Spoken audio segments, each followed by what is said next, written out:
भारत की सबसे पवित्र नदी कहाँ से निकलती है? सोचा है कभी? आज हम चल रहे हैं हिमालय की गोद में बसे उस दिव्य स्थान गंगोत्री की तरफ, जहाँ पौराणिक कथाएं, गहरी आस्था और भूगोल सब एक हो जाते हैं। तो गंगोत्री की कहानी है ना, वो किसी मैप से शुरू नहीं होती।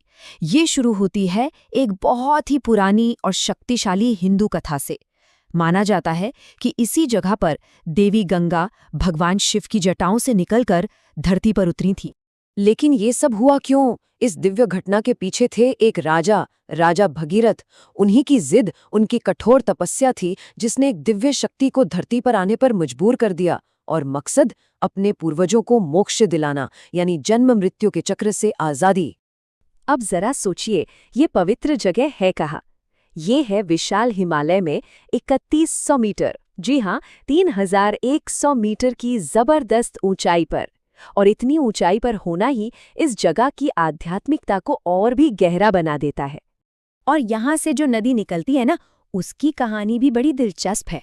देखिए, गंगोत्री ग्लेशियर से वो निकलती है भागीरथी के नाम से, लेकिन वो गंगा कब बनती है? वो बनती है देवप्रयाग में, जब वो अलकनंदा नदी से मिलती है। उसके बाद ही उसे अपना प्रसिद्ध नाम गंगा मिलता है। तो इसी पवित्र धरती पर भागीरथी नदी के किनारे आस्था का एक बहुत बड़ा केंद्र है, गंगोत्री मंदिर। चलिए जरा इसके इतिहास को भी जान लेते हैं। ये जो मंदिर हम देखते हैं, इसे 18वीं सदी में एक गोरखा जनरल अमर सिंह थापा ने बनवाया था। तो ये सिर्फ आस्था की जगह नहीं, बल्कि इतिहास का भी एक अहम पन्ना है। हाँ, बाद में 19वीं सदी में इसकी मरम्मत भी हुई। और ये मंदिर कोई आम इमारत नहीं है। इसकी अपनी एक, कह सकते हैं, एक जिंदा परंपरा है जो हिमालय के कठोर मौसम के हिसाब से चलती है।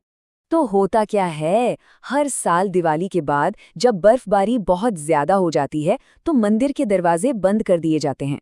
देवी की मूर्ति को पास के मुखबा गांव ले जाया जाता है। और फिर जब बसंत आता है, अक्षय तृतीया का शुभ दिन, तब देवी की वापसी होती है और मंदिर फिर से सबके लिए खुल जाता है।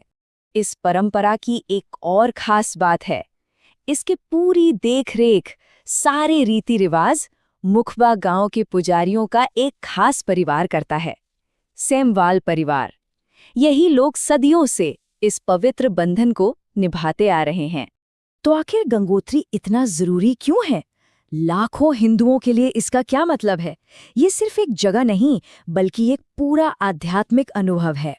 देखिए, ये छोटा चारधाम यात्रा का एक अहम हिस्सा है।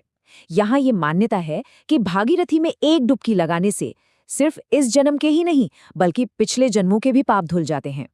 और तो और, यहाँ अपने पूर्वजों के लिए श्राद्ध करने से उन्हें मोक्ष मिलता है। तो यही गंगोत्री की खासियत है, एक ही जगह जहाँ भूगोल भी है और भगवान भी, जहाँ एक नदी का वैज्ञानिक स्रोत भी है और एक दिव्य कहानी भी। और यही संगम है जो इसे सिर्फ एक नदी के उद्गम स्थल से कहीं ज्यादा, बहुत ज्यादा बना देता है। सोचने वाली बात है ना?